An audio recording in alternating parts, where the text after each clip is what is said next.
भयानक वारा आहे. सकाळी साधारण आता 7 वाजलेत. हा भंडारदरा लेक आहे आणि या लेकच्या बाजूला आहे मी. मला माहीत नाही माझा आवाज येतोय की नाही, पण खूप सोसाट्याचा वारा आहे. पण वातावरण अतिशय सुंदर आहे, खूप छान आहे, मस्त आहे.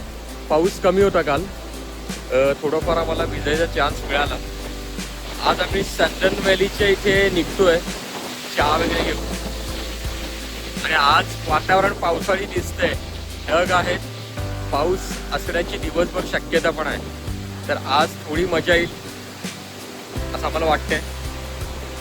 तर आपण पुढचं दाखवू, आपण कुठे चाललोय आणि कसं जाणार आहोत. तोपर्यंत तुम्हाला आजूबाजूचा व्ह्यू दाखवतो.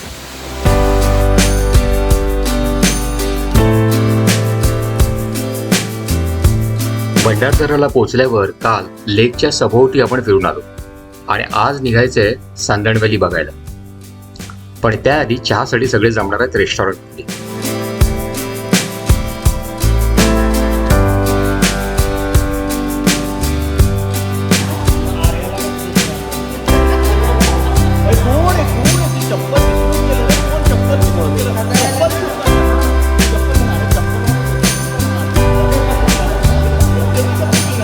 काल या लेकला रिंगण चक्कर मारून भटकंती केली आणि आज त्याच रूटने निघणार आहे. पण पोहोचणार आहेत सांप्रत या गावी, जिथून सँडन व्हॅलीचा ट्रेक सुरू होतो.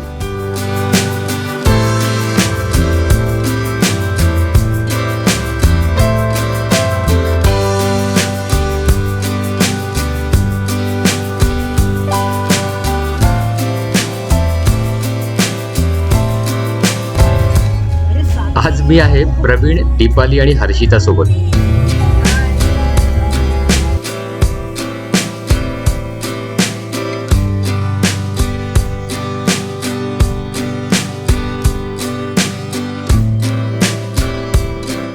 अर्ध्या रस्त्यावरती आलो असू आणि समोर अचानक काही दिसेनासं झालं. समोर इतकं दाट धुकं होतं की रस्ता ऑलमोस्ट हरवला होता. एखाद्या मराठी कवितेमध्ये असतं ना, धुक्यात हरवलेली वाट, तसं काहीच होतं. आम्ही सगळेजण गाडीतनं उतरलो आणि मनमुराद आनंद घेतला या धुक्याचा आणि आजूबाजूला पसरलेल्या निसर्गाचा.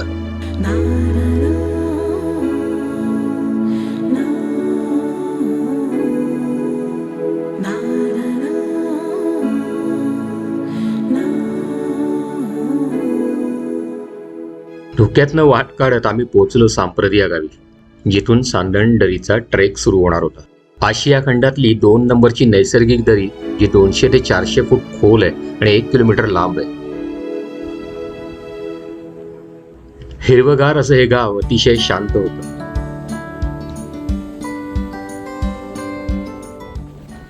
अतिशय शांत गाव आहे. धुकं आहे बाहेर, पाऊस फार नाही आहे, पण गार वारा आहे. वातावरण अतिशय सुंदर, आल्हाददायक आहे, छान वाटतंय.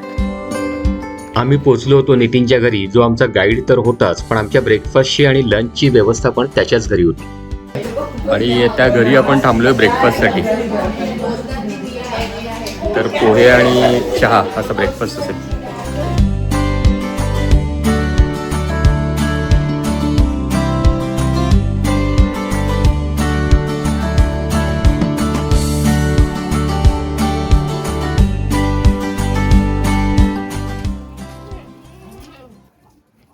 तुम्हाला डायरेक्ट यायचं असेल तर सार्वजनिक पार्किंगची व्यवस्था पण आहे इथे, मी दाखवतो तुम्हाला.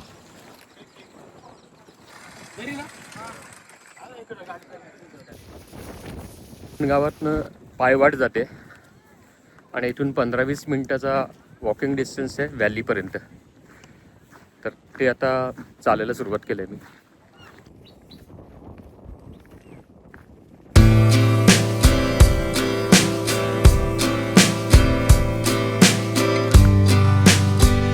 सह्याद्रीच्या कुशीत वसलेलं सांप्रत हे गाव अतिशय सुंदर आहे. इथूनच तुम्हाला कळसुबाई अभयारण्य किंवा रतनगड हे ट्रेक सुद्धा करता येतात.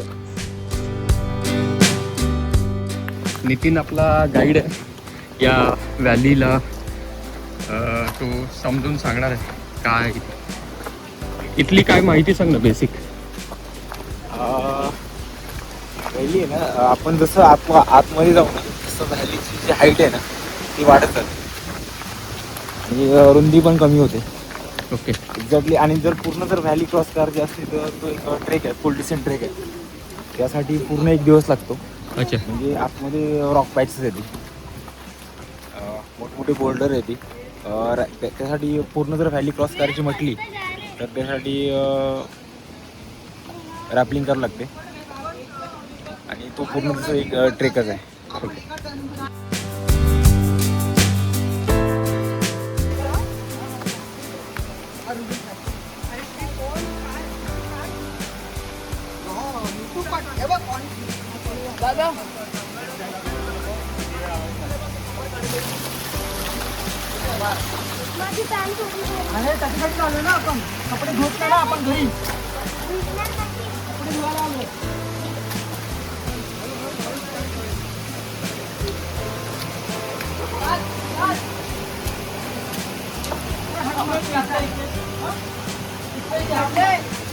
थंड असणार नाही, गरम थोडी असणार.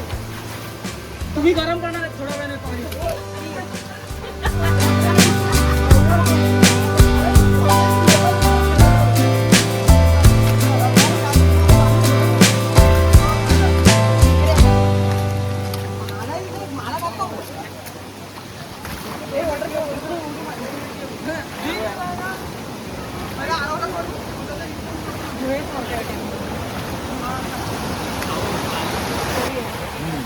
त्याच्यामुळे ही दरी आहे का? हो, ही दरी.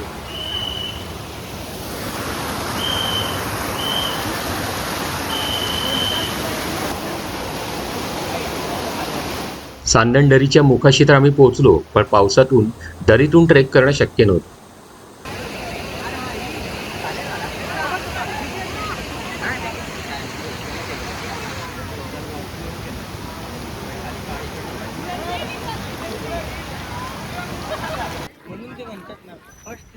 मग आम्ही दरीचं मुखदर्शन घेऊन निघालो वर माउंटनवर, जिथे रिव्हर्स फॉल होता. रिव्हर्स फॉल येईपर्यंत जराही कल्पना नव्हती की सगळ्यांना निसर्गाचा अद्भुत असा चमत्कार बघायला मिळणार आहे. इमॅजिनेशनच्या पलीकडे होतं जे आमच्या समोर येणार होतं. फायनली आम्ही पोहोचलो रिव्हर्स फॉल मध्ये. सह्याद्रीच्या त्या डोंगर कड्यातून उलटा येणारा हा धबधबा, हा बघणं आणि इथे उभं राहून तो अनुभवणं म्हणजे कमाल आहे, कमाल.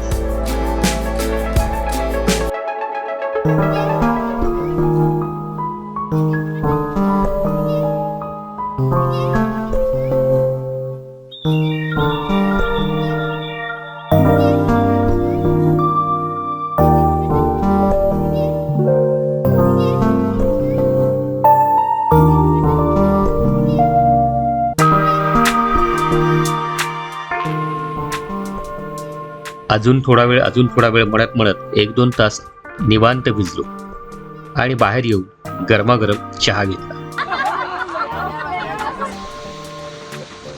जिथवर नजर जाईल तिथपर्यंत सह्याद्री पर्वतरांगांचं लँडस्केप होतं. इथून तुम्हाला रतनगड, आजोबागड यांचं दर्शन सुद्धा होतं. मी थोडा वेळ इथेच हरवून गेलो. मी आलोय एका मचाण्यावरती, ही रिव्हर्स फॉलच्या बाजूला आहे आणि स्पेशली यासाठीच बांधली आहे कारण इथून पूर्ण माउंटन्सचा व्ह्यू दिसतो तुम्हाला आणि रिव्हर्स फॉल पण दिसतो. इथे एकाच वेळेला तुम्हाला ऊन, पाऊस, सावली सगळं बघता येतं. मी तुम्हाला समोरचा व्ह्यू दाखवतो. हा इथे पाऊस आहे, समोर माउंटनमध्ये ऊन पडलंय आणि हा इथे रिव्हर्स फॉल आहे.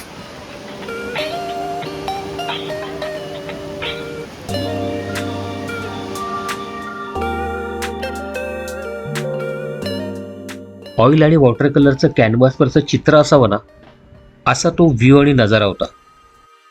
दूरवर पसरणारी माउंटनची ती डेप्थ, ऊन, पाऊस, आकाश, अप्रतिम.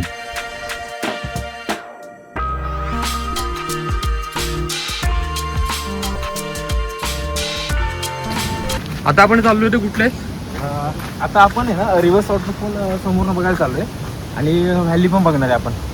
जो व्हॅलीचा ओपन पॉईंट आहे ना, तो बघणार आहे, वरतून बघणार आहे आपण. सन्नड व्हॅलीचा ओपन पॉईंट. हो. ही नदी काय नाव आहे? काळू नदीचा उगम होतो इथे. अच्छा, काळू नदीचा उगम आहे.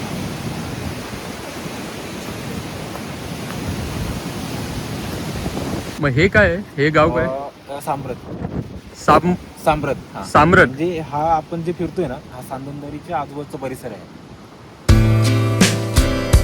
भाई समोरून दिसणारा हा जो रिव्हर्स फॉल होतो ना, हा इतका जबरदस्त होता. 80 ते 90% पाणी हे पूर्ण उलट जात होतं आणि जिथे आम्ही भिजलो तिथे ती छोटी छोटी माणसं दिसत होती.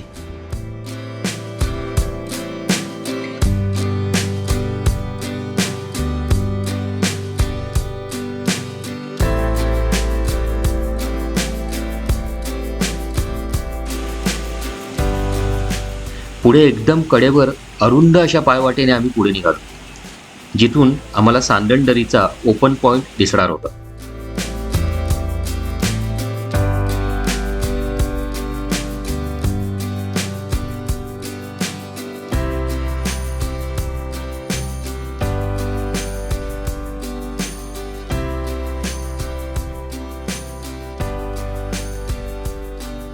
या ट्रेकचा सगळ्यात बेस्ट पॉइंट हा होता की मुलांनी सुद्धा उत्साहाने या ट्रेकचा आनंद घेतला.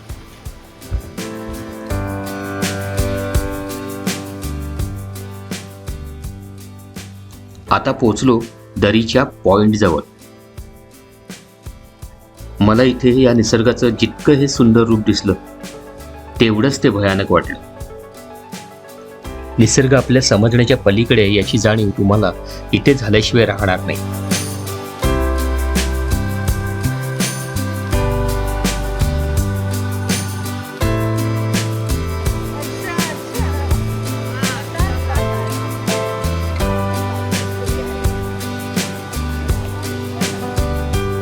मग दरीच्या बाजूनेच आम्ही रिटर्न निघालो.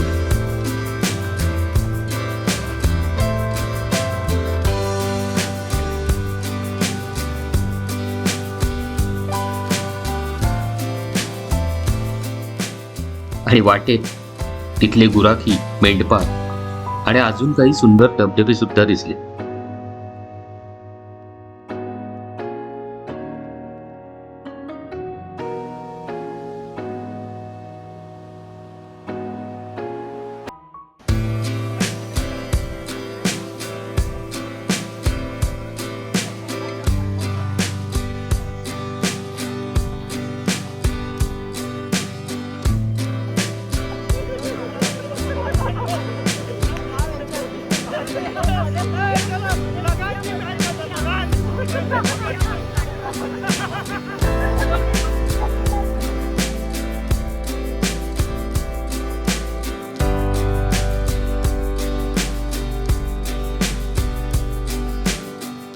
तर बऱ्यापैकी ऊन आहे आणि पाऊस थांबलाय पूर्णपणे. आणि आता आपण संदन व्हॅलीवरनं परत गावात चाललोय, जिथे आपण गाड्या लावल्या होत्या. तर तिथे जाऊन ज्यांच्याकडे आपण ब्रेकफास्ट केला त्यांच्याकडेच जेवण पण सांगितलं, तर ते जेवणार आहोत. 3-4 तासांच्या ट्रेक नंतर सगळ्यांनाच कडकडून भुका लागल्या होत्या.